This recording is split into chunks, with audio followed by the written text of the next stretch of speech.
Assalamualaikum warahmatullahi wabarakatuh. Perkenalkan, nama saya Febriana, NIM 31 Agribisnis kelas A.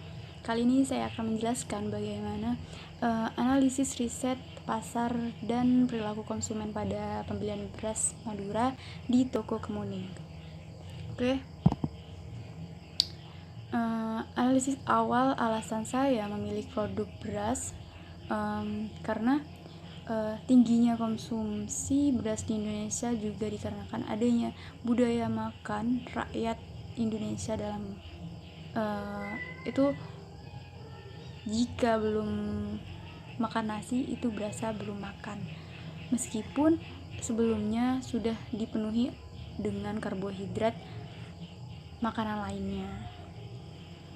Terlebih lagi di daerah Madura yang kebanyakan orang menerapkan seperti itu, merasa belum makan sebelum makan nasi. Selanjutnya,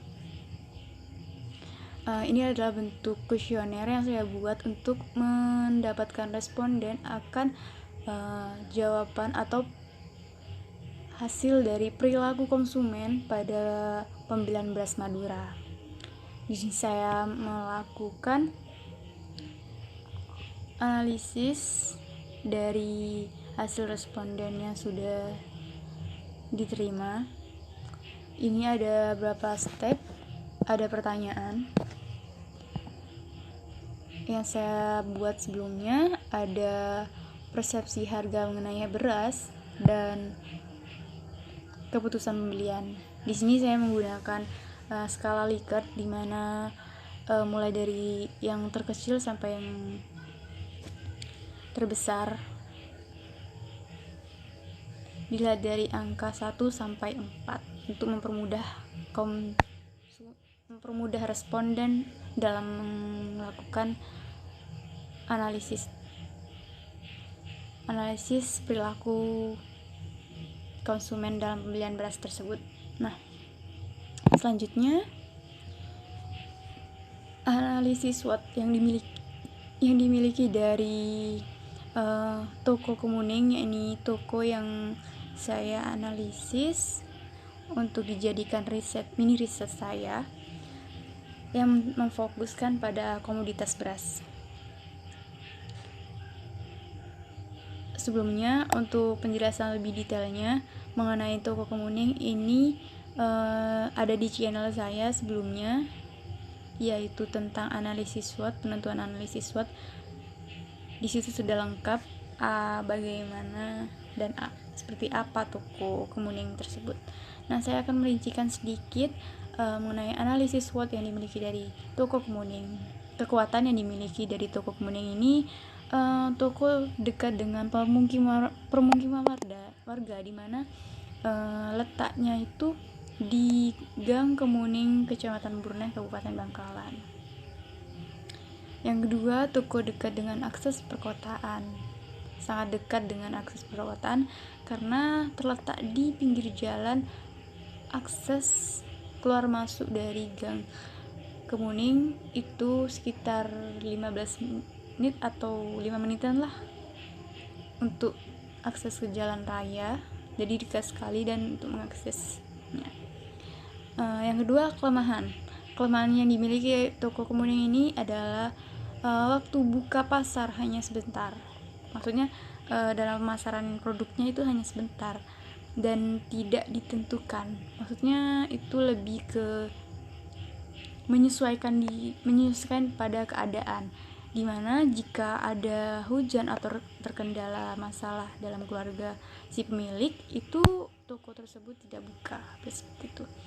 Dan yang kedua, lapak itu banyak yang kosong. Maksudnya dalam lapak ibu ini, tokonya ibu ini itu ada beberapa jenis produk dan yang diingin konsumen itu masih kosong. Maksudnya tidak semua komoditas itu ada di situ. Jadi saya memfokuskan untuk uji analisis ini itu yang sering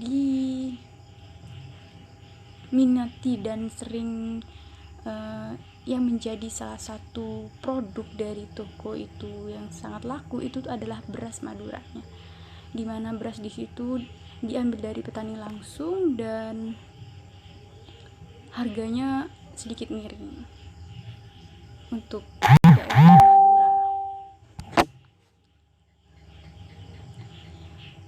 Dan untuk peluang yang dimiliki oleh toko Kemuning ini adalah yang pertama itu belum banyak pesaing dengan produk serupa. Nah, di daerah Kemuning tersebut toko Kemuning ini adalah satu-satunya toko yang menjual beras eceran. Beras eceran tersebut dijual ke penduduk-penduduk sekitar, konsumen yang minta dan memesannya. Terlebih lagi banyak yang memesan untuk acara-acara dan sebagainya, seperti itu. Kenapa konsumen lebih percaya dengan membeli beras Madura di toko tersebut? Karena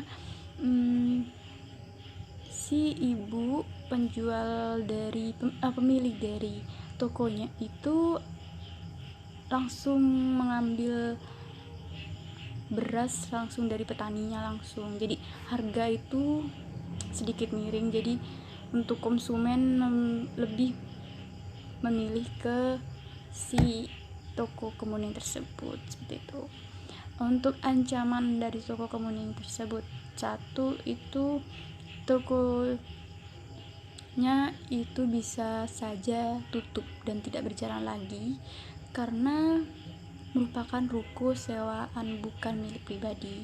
Jadi suatu waktu si pemilik ruko yang asli, maksud pemilik bangunannya itu meminta untuk tidak disewakan lagi, jadi ya toko Kemuning itu harus tutup. Tetapi jika ada kesepakatan kedua belah pihak untuk memperpanjangkan, baru itu akan memperpanjang pemasaran dari produk-produk yang dihasilkan oleh toko Kemuning itu. Selanjutnya perencanaan pemasaran, di mana toko Kemuning ini menurut sumber yang saya dapat itu akan melakukan perpanjangan kontrak sewa agar mempermudah melakukan kerjasama. Jadi dengan adanya perpanjangan tersebut, si toko Kemuning ini akan terus menjual beras Madura yang semakin banyak. Dan untuk perencanaan pemasaran di sini di toko Kemuning tersebut akan membuat perpanjangan kontrak sewa agar mempermudah melakukan kerjasama. Yang kedua, menambahkan jaringan distribusi dengan pedagang-pedagang ecer lainnya, seperti contohnya bekerja sama dengan air minum, snacks, contohnya ya Mayora dan lain-lainnya gitu. Yang ketiga, memperbaiki wawasan mereka tentang pentingnya internet. Kenapa? Dengan cara kita mengetahui pentingnya internet, dengan melakukan itu dapat juga dilakukan dengan cara pemasaran lewat online dan konsumen mengetahui produk yang kita jual gitu. Selanjutnya, hasil kuesioner. Ini adalah hasil kuesioner yang saya lakukan menggunakan aplikasi SPSS, dibantu dengan aplikasi itu. Ini saya menentukan variabel interest renov-nya dan ada uji koefisien ANOVA dan model SAMRI. Dapat dilihat dan jelas ya teman-teman. Selanjutnya ini ada pembahasan dari hasil kuesioner tersebut. Nah, kenapa Hasil tersebut membuktikan atau diketahui bahwa variabel independen yang memiliki pengaruh secara bersama-sama terhadap struktur dependen, sehingga diharapkan perusahaan dapat memperhatikan variabel perusahaan. Pembahasan dari hasil uji kuesioner atau hasil analisis kuesioner dari jawaban responden, diketahui bahwa variabel independen memiliki pengaruh secara bersama-sama terhadap struktur dependen, sehingga diharapkan perusahaan atau toko yang dijalani dapat memperhatikan variabel tersebut.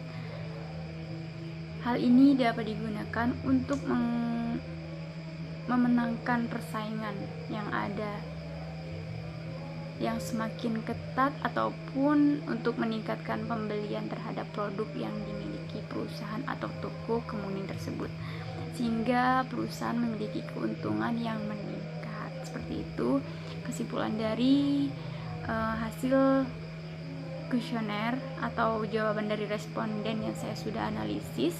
Nah, salah satu contoh dari analisis perilaku konsumen.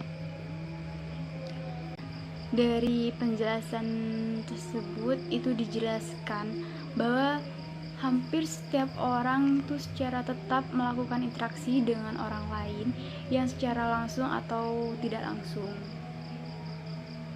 dimana akan mempengaruhi keputusan pembelian mereka terhadap beras Madura. Oleh karena itu, dalam penelitian ini variabel sosial berpengaruh secara dominan terhadap keputusan pembelian beras Madura. Baik, sekian. Apabila ada kesalahan dalam video kali ini, saya mohon maaf. Wassalamualaikum warahmatullahi wabarakatuh.